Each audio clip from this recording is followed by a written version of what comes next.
Voy, nima bo'lyapti? Yonidiylarga o'tib ketyapti.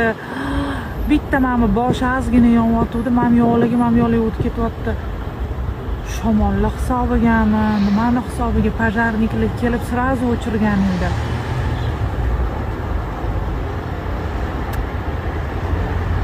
Shuncha odamning do'koni yonib ketdi. Allohim hammaga yengillik bersin.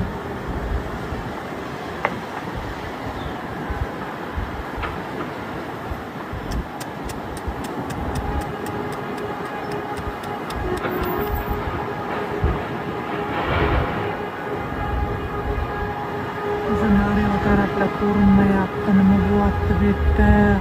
Qo'rqinchli kinoga o'xshaydi, lekin manzarasi uzoq joy, 5-6 kilometr uzoq. Endi iPhone kamera shunaqa yaqin ko'rsatyapti.